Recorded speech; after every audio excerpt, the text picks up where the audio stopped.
So, in our last video, we discussed if statements, or selection statements, that is based on a condition.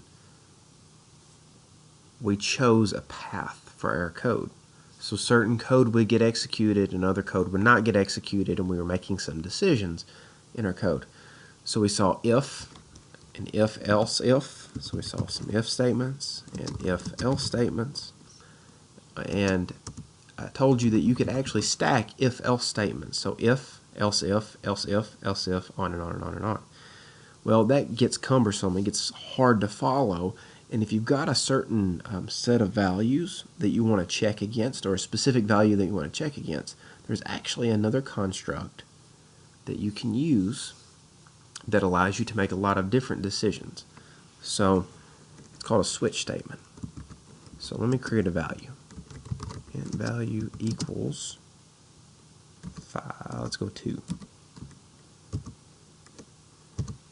In a switch statement, you say switch, just like you use the if keyword, and then the condition. Now, in if-else statements, you put a condition in. You said if such and such is true, if such and such is not true, call a method that returns a truth or false. In a switch statement, you're checking on what a certain value or a variable may represent. So we're talking about integers, we're talking about strings, we're talking about characters. So I'm going to switch on the value variable that we've created. Okay, then we create our brackets. Now, use the keyword case 1 colon console dot write line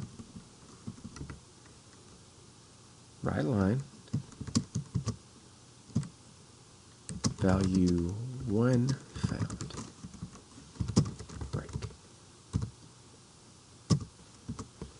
case 2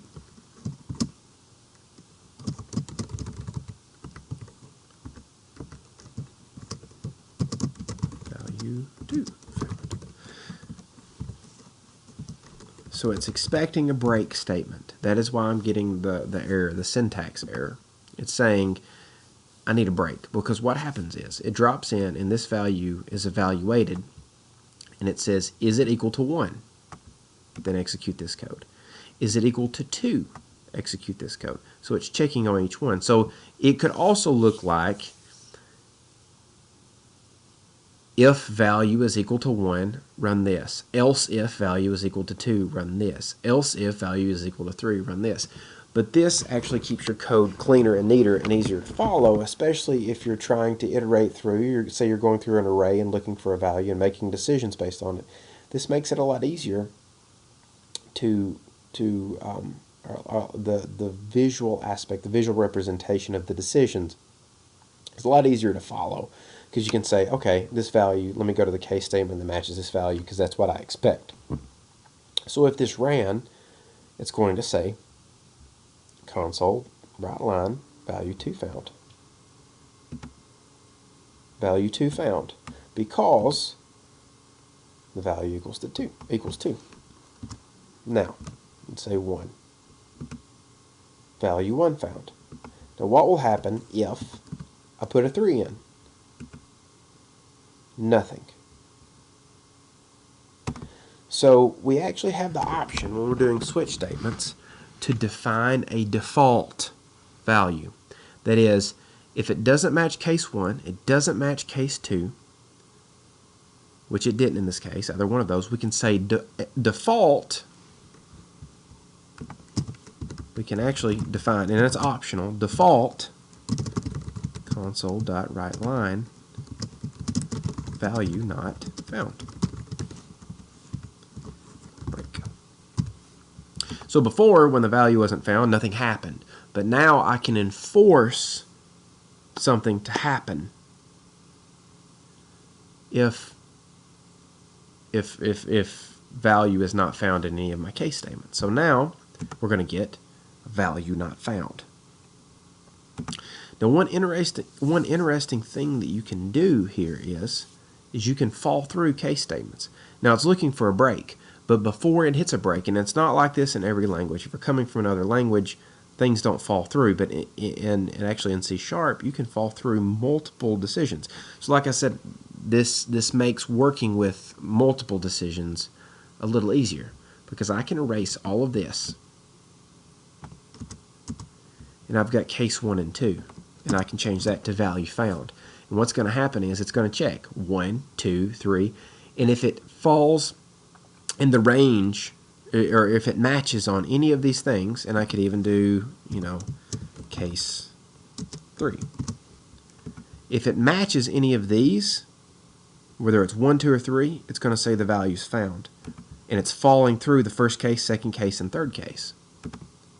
Value found. If I set this equal to 4, value not found.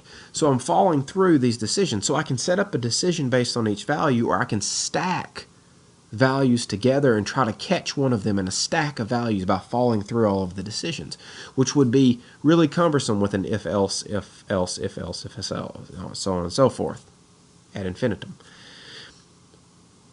So this is another construct to make some selections. But keep in mind, you have to have a break, and a break is a control flow statement that says, once we've hit this case and we've fallen in, break out of execution. So fall through, fall through. So if I just put a break here and set this to 1 and put, let me show you what it will do. Console.writeLine jumped out. Jumped out. It didn't execute any of these. But if I say the value is equal to 2, value found, and jumped out. So the break statement just says, get out of here. So even if you match on a value, you can break out of the switch statement and choose not to do anything with it. So it's really flexible, and there's a lot of things you can do with switch statements. And one of the things that I've done, and we'll get to in the past, is you can even use other data types like strings. So if I turn this into a string and said that equal to hello, and we said this is hello,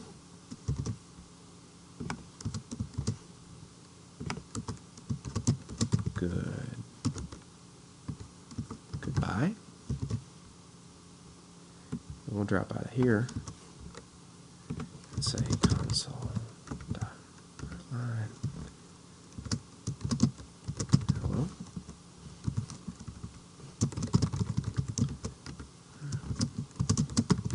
Goodbye. Oh, I need a break statement here. So see now, string equals hello, hello. And so what I've seen in code, and I've seen a couple of different things that are interesting. So you could turn this into a character, okay, which is going to require single quotes, A, or a single quote, A, B. Make this a single quote because it represents or checks against the value. B equals A, hello.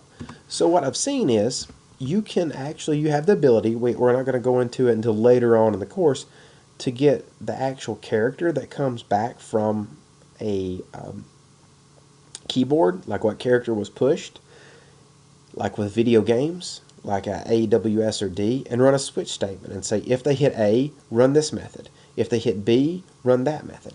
So I'll give you a brief example so you can start playing around with this. Is static string, or I'm sorry, void move player.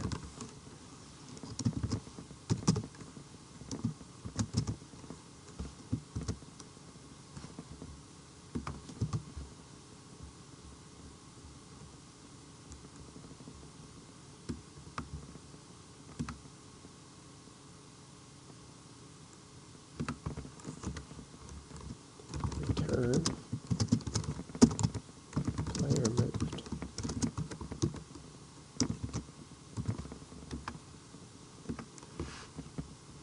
Oh, no, sorry.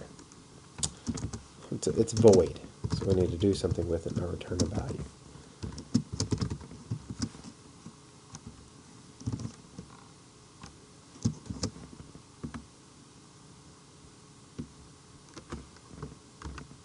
It looks like we've got some now.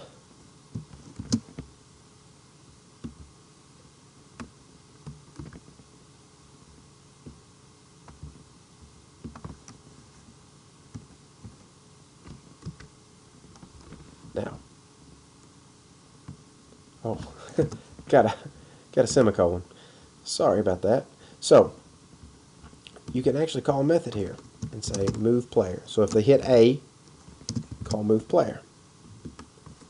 If it's B, do something else. So here, player moved.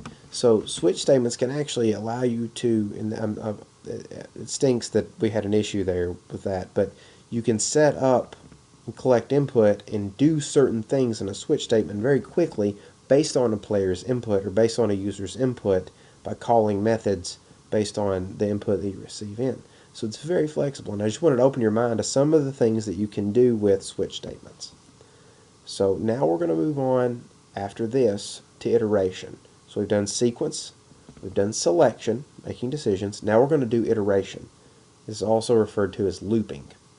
You've got a lot of tools in your tool belt now, so I'd say go ahead and start trying to play around with this, make some decisions on some things, and create some code and start writing some things out that are based on conditions that you've defined.